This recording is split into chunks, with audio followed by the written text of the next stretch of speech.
I think that's a very, very difficult thing to do in crypto markets.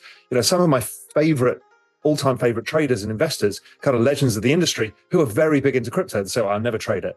Even though these guys were famous for trading, they're like, buy and hold works much easier, it's much less stressful, and you don't get caught out with a massive volatility. Anyway, so what the fuck's going on? Why are the markets puking? Why is everybody gripped with fear? Well, it's a story of the yen. But the yen is not the whole story. The story is actually much bigger. You see, what's been happening is we have needed stimulus into the global economy because the economy has been slow. The ISM survey has been bumping along the bottom. China's slow, Europe's slow.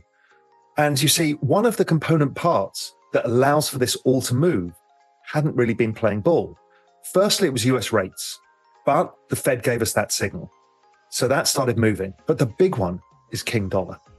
The dollar has been strong, and a strong dollar is a tighter financial conditions, which doesn't help markets and doesn't help economies. You see, at this point in the cycle, when there's no inflation, or inflation is falling fast, generally you need a weaker dollar. That brings global growth. So if you remember, Janet Yellen went to China twice earlier in the year. Those conversations, I believe, were about how we can allow China to stimulate without sacrificing the yuan. You see, if China had stimulated with the dollar strong, the yuan would have collapsed, and they can't deal with that. They really want to keep their currency stable.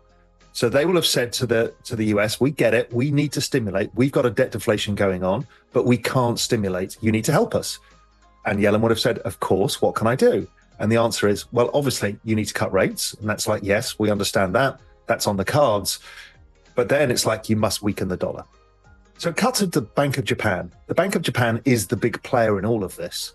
And the Bank of Japan had been suffering from a weaker and weaker yen and the stronger and stronger dollar, and had started to make noises that it wants to do something about it. So the Japanese banking market is the Eurodollar market. It's the global lending of dollars, really comes out of Japan. And Japan didn't really have enough dollars. So what they had to do, the world doesn't have enough dollars. So Yellen will have spoken to the Japanese, as will have Powell. And the idea is this, is listen, you intervene in the currency, that's injecting of liquidity. Help us start lowering the dollar. You can be the big driver here because this is how you operate your currency system. We will reciprocate by cutting rates, and the Chinese will be able to stimulate their economy without losing control of their currency. That's something I wrote about for a while, and I've talked about that this was the big plan. So we started to see yen intervention. Now, the thing about the yen, as the Japanese also raise rates, the thing about the yen is that a lot of people borrow in the currency because it's cheap, and then they invest in other assets. It's called the funding trade. And that's all well and good, and it can deal with normal volatility. But once the Japanese started to intervene in the currency, it starts knocking people out of their positions. Those positions become less profitable. So what happens is they are forced to reduce risk. In banks, it's called VAR and hedge fund, which is value at risk. So if the currency moves a lot, their funding currency, or in fact, any major currencies, what they have a tendency to do is start having to liquidate other positions. That started knocking into the NASDAQ, riskier assets, as people start reducing the higher volatility positions, and it knocks all the way through the chain of all assets. That's why you get this correlation of one event when everything moves together when they weren't correlated before. It's because everybody's forced to puke risk at the same time. So the risk puking had started and then really started to gather steam. Now, for all of us, this is like, what the fuck are you doing? You're nuking my bags. I get it. But again, there's a bigger game to be played. The bigger game is they want liquidity into the system. And to do it, you're going to have a regime change, and that creates a macro spasm. Now, these macro spasms are not uncommon. You tend to get one every business cycle, particularly around regime changes. So, we saw one in 2018. That was at the end of the hiking regime. We saw then this spasm as the market essentially forced the Fed to pivot, the Powell pivot moment. But actually, the most similar was 2016. Early 2016, the dollar had been so strong, it had pressurized global commodity markets. The Chinese were under huge pressure with their economy, as were the Europeans, and we needed to do something. Yet again, the Japanese started the ball rolling by starting to intervene in the currency markets. That pushed down the dollar, and a big unwind happened. Markets puked for a short period of time as this happened. But the Fed then stopped hiking. They was just starting the hiking cycle. And if you remember, they then stopped for an entire year. But others managed to massively inject liquidity because of the weaker dollar. And what did that do? Well, it set off markets after this spasm into a huge bull run. 2018, a huge bull run, because what you're allowing is the injection of liquidity, more cowbell. So that's where I think we are today. We're setting ourselves up for liquidity, but we need to digest the volatility of the currency move first. Now, how long will that take? Usually, it takes a week, 2 weeks, 3 weeks, sometimes 4 weeks. We've got the added complication of what's going to happen in the Middle East. I don't know the answer to that. But anyway, these are the kind of factors we're playing with. And I think of them as spasms. These are short-term macro things that don't affect the view. You see, something like this can be really problematic if the business cycle peaked and we're on the way down. That's what tends to exacerbate slowdowns. If the business cycle is rising, driven by liquidity and financial conditions, which is what it has been, and I'll show you some stuff on this in a sec, then these tend to be short, sharp corrections, a pause that refreshes, a kind of resetting of leverage in the system that allows the markets to recover, and often very sharply because it's followed by liquidity. You see, when the cycle's falling, it usually means inflation's too high and therefore they can't inject liquidity and don't want to. But this is the reverse, right? So this is actually a magic setup. So let's talk a little bit about the magic setup so I can frame it. So I'm going to share my screen now. Now, what I'm going to cover is a small part what Julian Bittel, my partner in Global Macro Investor, who also writes the Macro Investing Tool, which is an unbelievable tool that comes out weekly in Real Vision, where he talks you through all of the business cycle, how it affects assets, liquidity, flows, everything that you need to know. Now, he's got an update coming out later this week. So I stole a few of his charts. I'm going to add some more of my own so you two can understand. Now, if you're on Real Vision watching this and you're not a Plus member, this is only for Plus members. So make sure you upgrade to Plus, because that's where the real magic, the real value is. And MIT is worth it alone. It is an incredible macro research tool that all of you will find useful and help calm you in the moments of panic and guide you in how to asset allocate and how to think about what's going on in that nexus of markets and economies. So that update will be coming up. So again, if you haven't signed up to Real Vision Plus, do so. Those of you watching this on YouTube, just come across the Real Vision and see what we've got from that. There's going to be a lot of free content coming out, but then maybe you want to sign up for the for Real Vision Plus, which gives you the macro investing tool. It gives you the whole education academy. It gives you trade ideas from incredible people and a whole lot more features. So it's really important. So this is just a subset of that, but it should help you understand where we are. Hey everyone, listen, if you want to unfuck your future, let me help you. Follow this channel, subscribe, click the notifications, and you'll get everything as soon as it comes out. See you there. Okay, so let's go. Now, the business cycle, remember I said, well, the business cycle is bottoming and not peaking. I know there's a lot of noise about recession.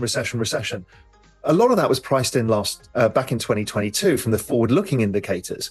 What we've got is the cyclical elements of the economy, car sales and stuff that are slow, miners and stuff that are driven by the business cycle. The business cycle is still chopping. Now, people say, yeah, but look, it rolled down. Yes, it did roll down. It happens at every low of every cycle. You tend to have this correction. And that's where we are now. So you can see the last 2 decades worth, you get this secondary dip before you get the recovery. So that's where I think we are now. It's kind of noise because most of the markets I concentrate on, crypto and technology, are priced off liquidity conditions and financial conditions. But we are at the relatively slow point of the economy where rate cuts are now kind of preordained, and the things that back it up are things like unemployment. I've been talking for a while that unemployment should rise. I don't think it's going to go super crazy, but now we're at the point where we're beyond the unemployment rate of the most negative Fed member. So obviously the signal is there to cut rates, and the Fed have made that clear. Maybe they come sooner, maybe they don't, maybe they inject liquidity in different ways. But either way, unemployment has been rising. And that is a key factor for the Fed, and inflation has been falling, which is the key factor for the Fed. So it's green lights all round to cut rates, and cut rates allows liquidity to come into the system. So what happened is this mix of the DXY, which is the dollar, and the 10-year bond yields, and Fed rate cuts all came from the Fed starting to suddenly say, well, the market's starting to realize the Fed were going to change course, and then the Fed changing course by saying they were probably going to cut at the next meeting. And that set this whole thing off. Now, there's a lot of rate cuts priced in. They weren't priced in before, but I think they're more correct in how they're pricing things in. Will it work exactly how the markets are suggesting? I don't know, but I think rates come down to 2.5% or lower in this cycle. If you remember, the everything code needs low rates because you have to refi the $10 trillion of debt. So you need low rates to do that and liquidity to pay the interest payments on the prior cycle's debt, which is why the everything code is so important in this and why we keep repeating the same old cycle. It's because it's about paying the refinancing costs of the debt, and we're deep into the refi cycle. So I've been explaining for a while, the Fed and all the central banks need low rates. The Treasury needs liquidity within which to roll that and also to monetize the previous interest payments. That monetization of interest payments is what drives the liquidity cycle and the debasement cycle, which drives up assets. Also, as the business cycle bottoms, people have more money, businesses have more money, gets reinvested, people invest more, and that builds on a cycle. Things like emerging markets do well when the dollar weakens. So therefore, profits get reinvested in the system, and the virtuous cycle of macro summer and macro fall play out. And that should play out all the way into the end of 2025. Okay, financial conditions are really important. So financial conditions lead the ISM, the business cycle, by 9 months. So we've been ripping higher in financial conditions for a while now, with some pauses en route. If you look at the current pause in the ISM, it matches the pause we had in financial conditions 9 months ago. But now it's been going higher. This financial conditions index doesn't take into account the fall in yields that happened this morning and the fall in the dollar. So by the end of the week, if those stick, we should see this even higher. But overall, as the dollar weakens and rates come down, financial conditions will continue to ease, and that will continue to lead the business cycle 9 months from now.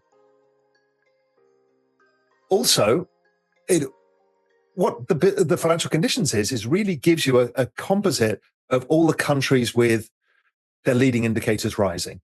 So it leads somewhat, and it's telling you that economic recovery is on the cards. And that's what these OECD composite leading indicators are. They're showing you that global economy is recovering and financial conditions is what causes it to recover, which is important because that's where profits come from. That's where earnings come from in corporations. That's where household earnings comes from. That's where investment comes from. Money goes into the stock market. All of those things are driven by this business cycle. Okay, when we look at the global liquidity, you hear about me talk about global liquidity a lot. Well, you see, financial conditions lead it. The central banks pretty much act on the financial conditions. So there's a 5-month lead. So you can see financial conditions on this weekly basis have been chopping around a bit, but are moving higher. And that should mean global liquidity should follow. And financial conditions should be breaking out once the numbers are updated. And that will have the liquidity also rising. So liquidity is the prerequisite for markets to rise. And so that is all coming into the play. And now we've been given the reason. You know, people say, well, we need something to break. Well, guess what? We had it today. So we've got that. So global liquidity, when I look at it, global liquidity is about to break out too. I know you might think of this as a sin, doing technical analysis on the global liquidity index, but hey, it just shows the sideways contraction in global liquidity and the likelihood that it plays out, driven by the US, driven by Japan, driven by China, and also eventually driven by the Europeans and everybody else, because they all need to refi their debts. That's the big game, the everything code game. And global liquidity drives crypto. So if global liquidity is going to break higher, crypto will too. So if you've got to think of these moves that we're seeing currently as wiggles on the path of the main trend. And what you tend to do, it tends to overextend in bull markets, and we should see that in due course. So as global liquidity rises, cryptocurrencies will rise, as will other markets like NASDAQ. The other thing is global M2. Global M2, many of you have pointed out, is starting to rise. It's starting to break out.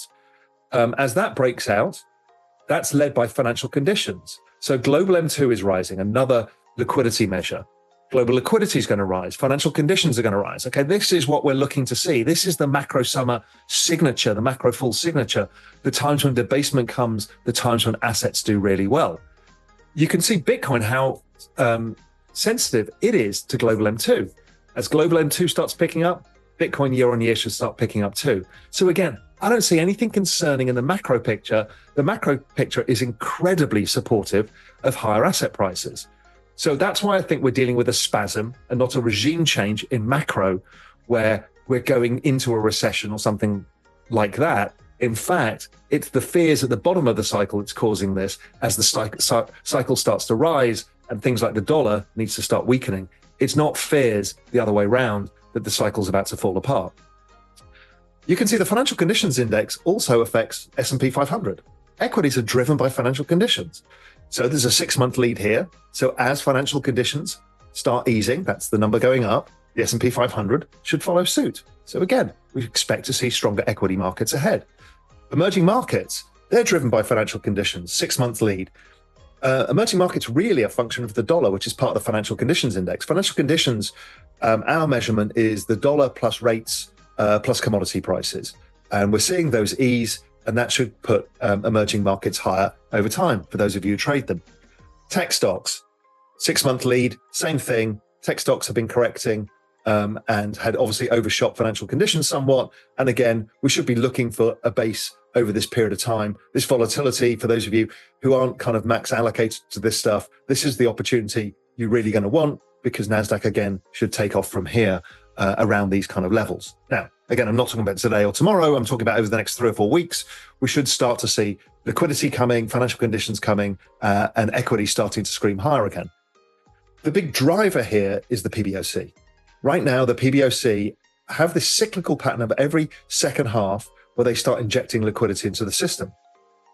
Additionally, we know they have a bigger cycle, much more like 2020, where they've got to deal with the debt deflation issues at home. So they're going to have to do quite a lot of easing, and they're going to do quantitative easing, and they're going to do all the liquidity measures necessary to drive their economy up. You see, without the Chinese economy, the global economy is a bit fucked. It's one of the key legs. So the Americans, the Europeans, the Japanese, everybody knows they need China on the game. And so China is now on the game doing what it's supposed to do. And we'd expect that to continue over time, particularly now that the yuan is starting to strengthen against the dollar, because the dollar's going down thanks to the Japanese. It allows the Chinese to be more aggressive, which everybody needed. Okay, so you guys are freaked out by the volatility. I've tried to explain with my don't fuck this up thesis that 35% pullbacks are normal, and sometimes more. You see, often in crypto markets, we get these, and really there are opportunities to add and not freak out. This is why I urge the longer term time horizon. So I've been in this market of 2013. So I'm going to show you all the times I've had to deal with volatility like this. So here's a nice one. 2013, I got in around here. It then had a 71% pullback. Now, this is early stage. So this is like a smaller token now, probably something smaller than Solana, more like an alt would trade. So in what looks like a sideways market, it actually did a down 71%. And then it did a 15x into the end of the year. So that's kind of how alts act in this. This is when Bitcoin was essentially an alt. It was a small cryptocurrency, not yet with full adoption, not yet proven. Okay, then we go into the 15-17 cycle, which I think is a very comparable cycle to now. We talked about 2016 with the spasm.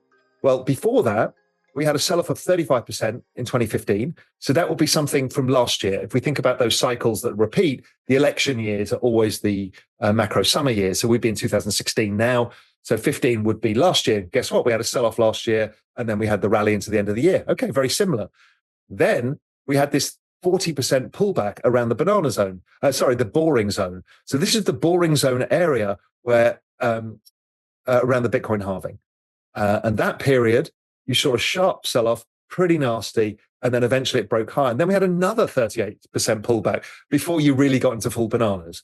That's how this works. The banana zone is not about here and today and break out immediately. It's a process by which prices accelerate over time once they're free of the ranges that they're in.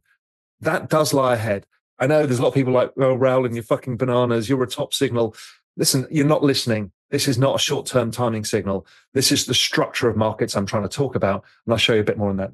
But that was that cycle. There was some pretty brutal. There was 35 to 40% pullbacks. And what a cycle that was. By the end of 2018, this thing had really flown. Okay, so this is the 2017. That was after those corrections. We had 4 more corrections of 30 to 40%. 4.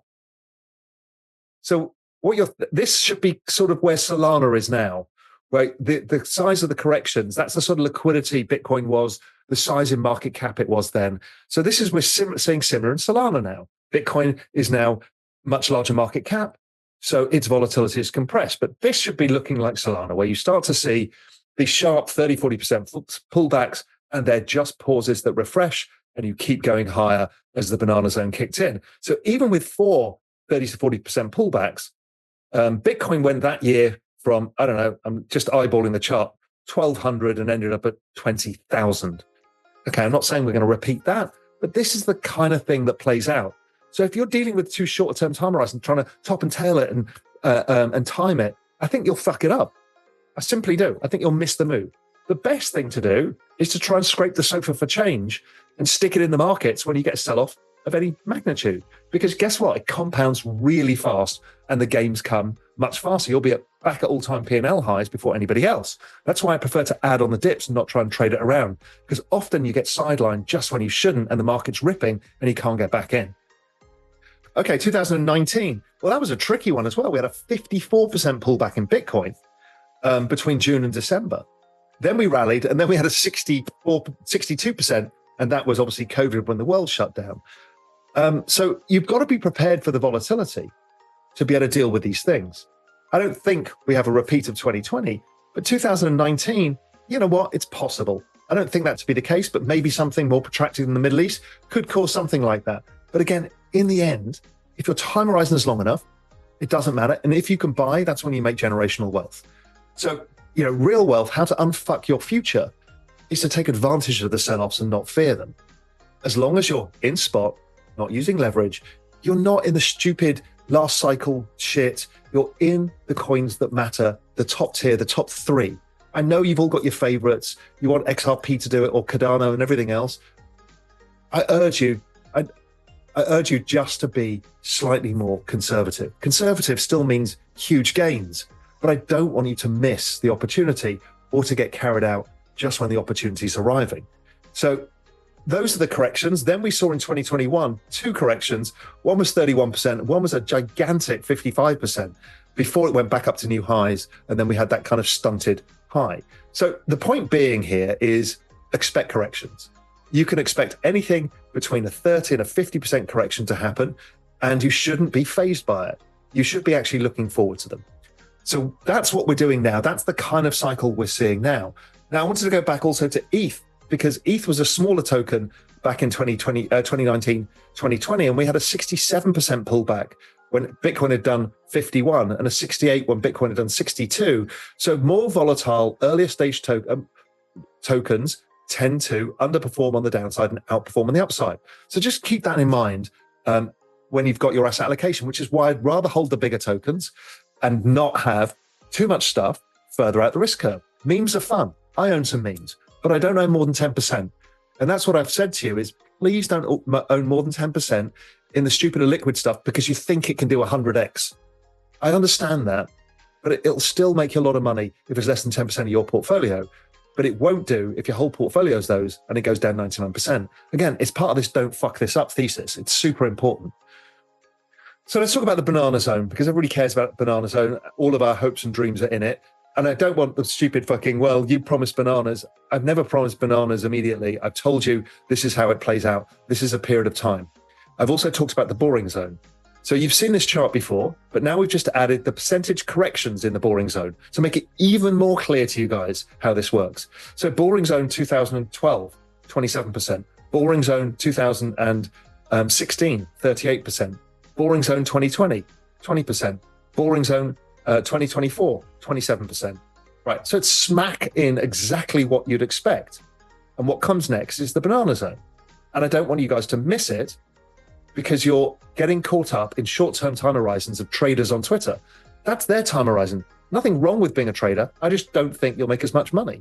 So I think you're better off to think of the long-term gain is how do I use these kind of opportunities to put as much money in as possible so I can capture the big upside when it comes. And I've shown you why that's not just a hunch based on these charts. It's actually based on the everything cycle. And that this macro spasm is actually the opportunity to really think about this, how you want to get involved, where you can find money to add, how you can get your portfolio set.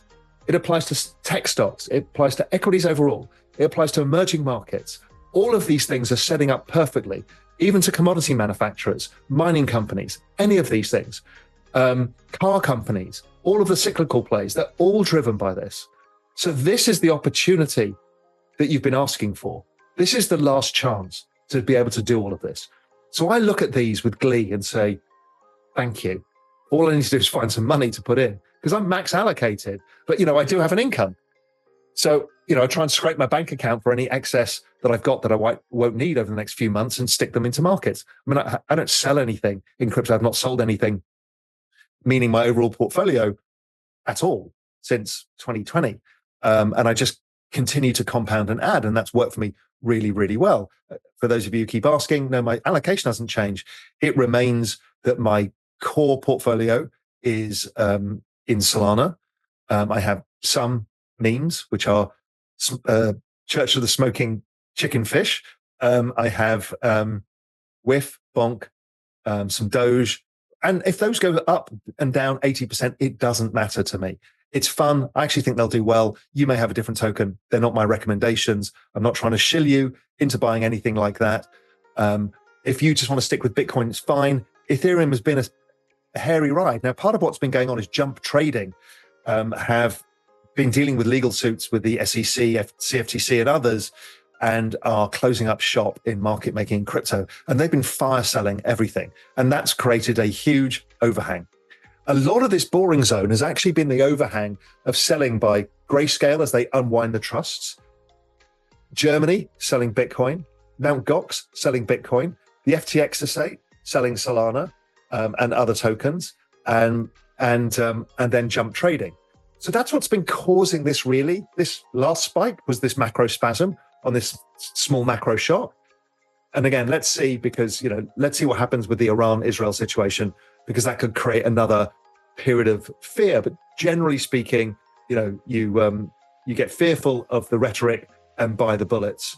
That generally has worked in markets over the years, although, trading war is never not something you want to aspire to, but that's how it generally works. So the boring zone driven by excess supply. Also, we've got a lot of token unlocks from newer projects. So all of that supply plus all the amount of memes has taken a while to digest. Liquidity will digest it. Think of it as eating up all of the supply as the holders from the last cycle where things went wrong, like the FTX estate, etc., start divesting those assets, putting them into stronger hands, allowing the markets to rise over time.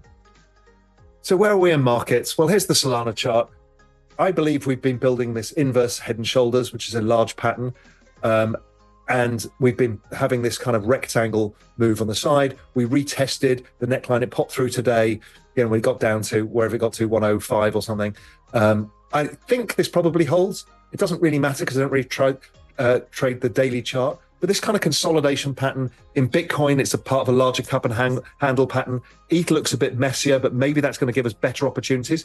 The other part of my portfolio is I've been buying the high value NFTs from great artists that I think are going to maintain value over the next 10 and 20 years. So I will use this opportunity as well to probably add to my NFT portfolio, because ETH versus Solana has come down and I own a lot of Solana. I just need prices to come back up again a bit, and then I'll do some allocating there. So hopefully I've shown you that these things are scary. I get it. These are not nice to deal with. You're all asking the questions, what the fuck is going on? Why are my bags being used? Where's my bananas? I want a market that goes up. That's not how the world works. The world works however it works. Your job, and the job of every bull market, is to throw you off. Your job is to not part with your tokens. I've explained this many, many times. That is your single job. If you can just not fuck this up, keep hold of your tokens, and then eventually the banana zone comes and we can realize some of our hopes and dreams. Now, obviously, there is a risk that that may not happen. I don't see it in all of the macro work. And between myself and Julian Bittel at Global Macro Investor, we do more work on this than anybody else in the world without question. Doesn't mean we're 100% right, but the odds are stacked in our favor and the everything code is our friend. Anyway, stay safe out there. I don't know whether the bottom's today, next week, the week after. I wouldn't try and time the bottom, but I would try and think about how do I get more money into these markets in a kind of measured way, whether you dollar cost average in. I don't really know. I'm just trying to wait for bloody my Cayman bank to transfer money to the intermediary agent and then into my crypto account so I can buy something. So it's a process for me. Some of you, it can be much quicker. Don't pull the trigger too fast. Just be considered. Let things see how they play out. Let's see what the Middle East situation plays out. And then I think we'll get some clarity. But we know behind us is the macro. Having a macro framework is important. And those of you who care about this kind of stuff, the proper analysis, not the screaming and shouting over Twitter on a couple of charts, but the actual analysis of what drives markets, then Real Vision is the place to get it. And really, Real Vision Plus and the macro investing tool is where you'll understand more of this. And in depth, real deep understanding, well, that comes with Real Vision Pro Macro and Pro Crypto. Anyway, stay safe out there. Keep a smile on your face. Bananas will eventually ripen. See you out there. Make large crypto trades with Kraken OTC. Execute orders of more than 100,000 off the open exchange through our premium OTC trading service. Get 24/7 access to deep liquidity, minimal slippage, and competitive execution and settlement services. Private and secure trading options include chatting securely with our trade desk for a personalized high-touch service, or use our self-service RFQ for super fast, automated OTC trading. Non-investment advice. Crypto trading involves risk of loss and is offered to U.S. customers through Payward Interactive Inc. For more information, go to realvision.com/Kraken OTC. We hope you enjoyed the video. At Real Vision, we help you understand the complex world of finance, business, and the global economy with in-depth analysis from real experts. Join the revolution at realvision.com.